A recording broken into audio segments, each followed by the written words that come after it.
Covid లో driving పనిచేసే ప్రతి ఒక్క డ్రైవర్ పొద్దున్నే కార్ స్టార్ట్ చేసేటప్పుడు కార్ కింద పిల్లులు ఉన్నాయా లేదా అని ఒకసారి చెక్ చేసుకోండి. ఈ చలికి తట్టుకోలేక కార్ ఇంజన్ వేడిగా ఉంటది కాబట్టి కార్ ఇంజన్ కింద వచ్చి పడుకుంటున్నాయి. కార్ స్టార్ట్ చేసే ముందు ఒకసారి చెక్ చేసుకుని స్టార్ట్ చేయండి. ఈ కనిపించే ఐరన్ జాలిని వాళ్ళ ఎజ్జులకైతే యూజ్ చేస్తారు. ఈ వాళ్ళ ఎజ్జులకు ఎందుకు ఐరన్ జాలి పెడతారంటే ఈ కోవిడ్ లో కట్టడాలకు ఎడారి ఇసుకనే యూజ్ చేస్తారు. ఇదిగో ఈ కనిపించే ఇసుక ఎడారి ఇసుక.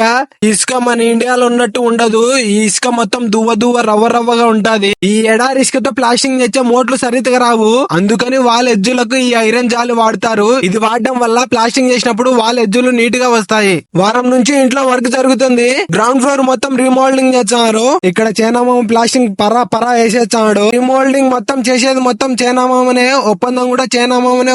అయితే ఈ వాల్ ప్లేస్ లో గ్రీన్ మ్యాట్ ఉన్నది. గ్రీన్ మ్యాట్ మొత్తం తీసేసి వాల్ అయితే కట్టించారు. మళ్ళీ ఇదిగో ఇదే చైనామామ కట్టే గోడ. ఇలాంటి మరిన్ని వీడియోస్ కోసం నా యూట్యూబ్ ఛానల్ సబ్స్క్రైబ్ చేసి షేర్ చేసి లైక్ చేయండి. Thank you so much.